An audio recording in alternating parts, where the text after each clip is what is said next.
आप सभी का पाथ फाइंडर्स बैन एकेडमी पे स्वागत है। एक बहुत ही अनयूजुअल न्यूज चाइना की तरफ से आ रही है, जहां पे चाइनीज अथॉरिटीज ने अपने स्कूल के टीचरों से कहा है कि वो अपना पासपोर्ट को हैंड ओवर कर दें। ये केवल स्कूल टीचरों के लिए एप्लीकेबल नहीं है, बल्कि बहुत सारे पब्लिक सेक्टर एम्प्लॉयज, वो चाहे बैंक में काम कर रहे हो या चाहे वो किसी और सेक्टर में भी काम कर रहे हो, उन सभी के लिए ये एप्लीकेबल है। ये बताता है कि not everything is happening good in China. China में कुछ प्रॉब्लम है, जिसकी वजह से वहां की जो सरकार है उनको इतने ड्रैकोनियन मेजर लेने पड़ रहे हैं, सो दैट कि लोगों के पासपोर्ट को जब्त करना पड़ रहा है। तो आज के इस सेशन में हम लोग बात करेंगे कि ये जो रेगुलेशन चाइनीज गवर्नमेंट ने लाया है, ये क्या है और आखिरकार चाइना में क्या प्रॉब्लम चल रहा है, and what China should learn from India, और क्या चाइना एक बबल है जो एवेंचुअली बर्स्ट करेगा। इन सारी चीजों के बारे में आज के इस पर्टिकुलर सेशन में हम लोग बात करने जा रहे हैं। आगे बढ़ने के पहले एक आपके लिए इंपॉर्टेंट इन्फॉर्मेशन कि अकेडमी आईएएस का चौथा ऑफलाइन ब्रांच पटना में ओपन हो चुका है। न्यू दिल्ली के करोल बाग में हमारे इंग्लिश मीडियम के बैचेस 24 अक्टूबर, मुखर्जी नगर में हमारे हिंदी मीडियम के बैचेस 21 अक्टूबर और प्रयागराज में हमारे हिंदी इंग्लिश दोनों मीडियम के बैचेस इन स्पेसिफिक डेट को स्टार्ट होने जा रहे हैं। Unacademy IAS comprehensive GS course के अलावा CSAT, essay writing course, comprehensive current affairs, full length test series जैसे फैसिलिटीज को भी प्रोवाइड करता है। इन सारे इंफॉर्मेशन के लिए आपको हमारे ऑफलाइन ब्रांचेस पे विजिट करना होगा, या नहीं तो आप हमारे ऐप को डाउनलोड कर सकते हैं, जहां पे आपको ये सारे इंफॉर्मेशन प्रोवाइड किए जाएंगे। अब ये न्यूज एक और पैरेलल न्यूज है जो किसी दूसरे पेपर में छपा है कि चाइना की जो अथॉरिटीज हैं उन्होंने सिमिलर तरीके के डिमांड अपने पब्लिक सेक्टर एम्प्लॉयज, जितने भी पीएसयूज हैं, जितने भी बैंक्स हैं और जितने भी ऐसे ऑर्गेनाइजेशंस हैं जो सरकार के कंट्रोल में आते हैं, उन सभी एम्प्लॉयज में भी इस तरीके के डिमांड किए गए हैं कि वो अपने पासपोर्ट को सरकार के पास हैंडओवर कर दें। तो ये केवल स्कूल टीचर्स के लिए एप्लीकेबल नहीं है, ऐसे बहुत सारे पब्लिक सेक्टर एम्प्लॉयज के लिए भी एप्लीकेबल। आप देख सकते हैं यहाँ पे टीचर्स और अदर पब्लिक सेक्टर एम्प्लॉयज। और as per the Chinese government ये क्यों किया जा रहा है, तो ये पर्सनल ट्रैवल अब्रॉड मैनेजमेंट है। सरकार के हिसाब से सरकार जो है वो लोगों के पर्सनल ट्रैवल जो वो बाहर जाते हैं उसको मैनेज करना चाहती है। ये प्रेसिडेंट शी जिनपिंग का एक तरीके से बेसिकली कंट्रोल है, कौन बाहर जा सकता है, कब बाहर जा सकता है और किस पर्पस के लिए बाहर जा सकता है। तो आखिरकार शी जिनपिंग इतने डेस्परेट क्यों है कि इस तरीके का मेजर लाना पड़ रहा है कि आखिरकार कौन चाइना से बाहर जा सकता है, इन सभी चीजों को मैनेज करने की आखिरकार क्या जरूरत है। चाइना के हिसाब से उनका यह कहना है कि इससे करप्शन को रोका जाएगा और साथ ही साथ जो फॉरेन इन्फ्लुएंस है, आपको पता है अमेरिका का जैसे पॉप कल्चर हो गया, अमेरिका का वैल्यू सिस्टम हो गया, डेमोक्रेसी, ह्यूमन राइट्स, तो ये जो फॉरेन आइडियाज हैं उनका प्रभाव चाइना अपने लोगों पे नहीं देना चाहता है। खासकर जो यंग माइंड्स हैं, जिनको टीचर बहुत बड़ा एक गाइडेंस प्रोवाइड करता है, तो इन टीचर्स के द्वारा चाइनीज गवर्नमेंट चाहता है कि ऐसे फॉरेन आइडियाज को वहां के बच्चों में नहीं डाला जा सके। बिकॉज आपको पता है कि आज भी live in a globalised world, और ग्लोबलाइज वर्ल्ड में जो वैल्यूज हैं, जो इंफॉर्मेशन है, वो फ्रीली फ्लो होते हैं। चाइना ने बहुत हद तक इस फॉरेन इन्फ्लुएंस को रोक के रखा है, बिकॉज बहुत सारे फेसबुक है नहीं वहां पे, गूगल है नहीं वहां पे। इस तरीके से चाइना जो है वो फॉरेन इन्फ्लुएंस को रोक के रखा है। बट रीसेंट टाइम्स में बहुत सारे टीचर्स जो हैं वो अमेरिका जा रहे थे, ब्रिटेन जा रहे थे, खासकर पब्लिक सेक्टर एम्प्लॉयज। तो चाइना को लगा कि इस तरीके से जो फॉरेन इन्फ्लुएंस है, जो फॉरेन आइडियाज हैं, वो चाइना के लोगों में भी आ सकता है। और अगर चाइना के लोगों को डेमोक्रेसी के बारे में पसंद आने लगा, तो वहां पे लोग वापस से प्रोटेस्ट करेंगे। और तियानमेन स्क्वायर का प्रोटेस्ट आपको पता होगा 1989 का कितना बड़ा प्रोटेस्ट था। तो वापस से एक प्रोटेस्ट ऐसा आ सकता है। चाइनीज कम्युनिस्ट पार्टी जो है वो अपने एजुकेटर्स और पब्लिक सेक्टर एम्प्लॉय से 100% लॉयल्टी चाहती है। उसको डर लगता है कि इस तरीके के फॉरेन आइडियाज अगर इन लोगों के बीच में आएगा, तो जो पार्टी का कंट्रोल है, बिकॉज पार्टी जो है आपको पता है वो एक तरीके से डिक्टेटरशिप की तरह कंट्रोल करता है। और अगर वहां के लोगों को फंडामेंटल राइट्स, ऐसे किसी वैल्यू सिस्टम के बारे में पता चल गया, तो आप फिर उनको रोक नहीं सकते हो। खासकर जो टीचर्स हैं, जो यंग माइंड्स के फ्यूचर को शेप करते हैं, गवर्नमेंट चाहती है कि ये जो टीचर है वो पार्टी के आइडियोलॉजी से कंप्लीटली एनफोर्स करें उस आइडियोलॉजी को। तो खासकर टीचर्स के ऊपर उनका बहुत ज्यादा कंट्रोल है। ये कोई नया बात नहीं है। इनफैक्ट 2003 में नेशनल रेगुलेशन लाया गया था, और 2003 के नेशनल रेगुलेशन के समय से इस तरीके के पासपोर्ट कलेक्शन इनिशिएटिव को चलाया जा रहा है। पहले इसका जो स्केल था वो बहुत लिमिटेड था, लेकिन रीसेंट टाइम में बिकॉज चाइना की जियो पॉलिटिक्स, जियो इकोनॉमिक्स बहुत हद तक प्रॉब्लमेटिक हो रही है, तो आज रीसेंट टाइम्स में ऐसे रेस्ट्रिक्शंस को बहुत ज्यादा बढ़ाया गया है। पहले ये केवल हाई लेवल ऑफिशियल्स के लिए था, अब ये लो लेवल ऑफिशियल्स के लिए, पहले ये कभी टीचर्स के लिए नहीं था, ये अब इनफैक्ट टीचर्स के लिए भी। अब बताता है कि शी जिनपिंग आखिरकार इतने डेस्परेट क्यों है। इसीलिए बिकॉज आज चाइना वो चाइना नहीं रहा जिसकी स्थापना डेंग जियाओपिंग ने की थी। आज चाइना में बहुत सारे इंटरनल प्रॉब्लम चल रहे हैं। इकोनॉमिक स्लोडाउन के बारे में आपको पता होगा, चाइना की जीरो कोविड पॉलिसी, जिसकी वजह से चाइना में एक्सेसिव लॉकडाउन्स लगाए गए, and that is the problem which they are facing now. West के साथ रिलेशन, आपको पता है चाइना को चाइना बनाने में अमेरिका और यूरोप का बहुत बड़ा रोल है। अगर वो टेक्नोलॉजी और अपना मार्केट नहीं ओपन करते, अगर वो चाइना को डब्ल्यूटीओ में नहीं आने देते, तो आज चाइना यहां नहीं पहुंचता। तो चाइना की इकोनॉमी अनलाइक इंडियन इकोनॉमी तो कंजम्पशन बेस्ड इकोनॉमी है, but Chinese economy export based economy है। और अगर उसके एक्सपोर्ट में ही स्लो डाउन आएगा, बिकॉज हर एक कंट्री अब खुद का मैन्युफैक्चरिंग प्लांट, डाइवर्सिफिकेशन चाइना से डीकपल करना चाह रही है, तो एक्सपोर्ट जो है चाइना का वो कम हुआ है। रियल एस्टेट, आपको पता है कि चाइनीज लोग दो चीज में बहुत ज्यादा इन्वेस्ट करते हैं, रियल एस्टेट और सोना में।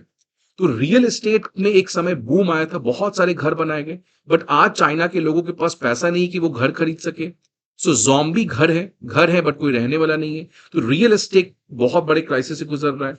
बीआरआई की इन्वेस्टमेंट्स चाइना ने खूब लोन दिए अफ्रीकन कंट्रीज को, ऐसे बहुत सारे कंट्रीज को। बट जब से कोविड आया है तो ये सारे कंट्रीज में रिसेशन है, ये सारे कंट्रीज में फॉरेन एक्सचेंज घटा है, ये सारे कंट्रीज का करेंसी डेप्रिशिएट किया है, जिसकी वजह से जितने भी अफ्रीकन कंट्री हैं, साउथ अमेरिकन कंट्री हैं और साउथ एशियन कंट्रीज है जिसमें चाइना ने खूब फंडिंग दिया था अंडर बीआरआई, वो अब अपने लोन को चुका नहीं पा रहे हैं। सो उनके बीआरआई इन्वेस्टमेंट्स भी फेल हो रहा है। Fifth, succession struggle. आपको पता है डेंग जियाओपिंग ने चाइना को कहा था कि 2 टर्म आप प्रेसिडेंट रह सकते हैं। ये बहुत बड़ा पॉलिटिकल रिफॉर्म जो डेंग जियाओपिंग ने किया था, बिकॉज सक्सेशन एक पर्सन से दूसरे पर्सन होना ये बहुत कॉम्प्लिकेटेड प्रोसेस है। डेमोक्रेसी में तो ये आसान है, because free and fair election होता है, one person goes another person comes in. Although democracy में भी कभी कभी प्रॉब्लम आ जाता है, जैसे आपको पता है ट्रंप का एक तरीके से व्हाइट हाउस पे अटैक, बिकॉज उनको लगा था कि वो जीत चुके हैं। बट इन जनरल कोई भी क्लोज डिक्टेटरशिप वाले सोसाइटी में ये सक्सेशन बहुत मुश्किल होता है। जैसे आयतुल्ला अली खमीनी का सक्सेशन कौन होगा, ये बहुत डिफिकल्ट है। शी जिनपिंग अब लीडर ऑफ द लाइफ है। पहले 2 टर्म के लिए रहना चाहिए था, तो अभी तक इनको हट जाना चाहिए था, बट अब ये जिंदगी भर के प्रेसिडेंट है। तो अगला प्रेसिडेंट ये कैसे, क्या ये शांति से अपने पावर को ट्रांसफर करेंगे कि हाँ भाई now it is my time for retirement, you become the president? क्या ये नहीं हटेंगे, लेकिन लोग प्रोटेस्ट करेंगे तब भी ये जबरदस्ती रहेंगे? और अगर जबरदस्ती रहेंगे तो इनको वायलेंस यूज करना पड़ेगा, वायलेंस यूज करना पड़ेगा तो सोसाइटी रिवोल्ट करेगा, तो फिर ये म्यांमार वाला हाल हो जाएगा। इसीलिए सक्सेशन स्ट्रगल एक सबसे बड़ा चैलेंज आने वाले टाइम में चाइना को फेस करना पड़ा। अब ये जो चाइना का ड्रैकोनियन मेजर है, ये बताता है कि चाइना एक क्लोज सोसाइटी और इंडिया एक ओपन सोसाइटी है। क्लोज सोसाइटी और ओपन सोसाइटी में क्या होता है? क्लोज सोसाइटी एक ऐसा सोसाइटी होता है जो नए आइडियाज को नहीं आने देता है। उसके एक फिक्स सेट ऑफ आइडियाज है जिसमें वो जिंदगी भर जीता है, जिसकी वजह से वो समय के हिसाब से इररिलेवेंट हो जाता है। जैसे आप ही, आपके पास एक नॉलेज है, अब आप अपने नॉलेज को एग्जामिन नहीं कर रहे हो कि whether you are having the right knowledge और नॉट। तो जब तक आप अपने नॉलेज को एग्जामिन नहीं करोगे, आप एक फिक्स नॉलेज के साथ जियोगे, तो आपको डॉगमा हो जाएगा, प्रेजुडिसेस हो जाएगा, और आप कभी भी अपने आप को अपग्रेड नहीं कर पाओगे। तो क्लोज सोसाइटी में करेक्शन नहीं हो पाता है, बिकॉज वो फिक्स सेट ऑफ आइडियाज में जीते हैं। अगर ओपन सोसाइटी की बात किया जाए तो ये सोसाइटी ऐसी होती है जिसमें फ्रीडम ऑफ स्पीच होता है।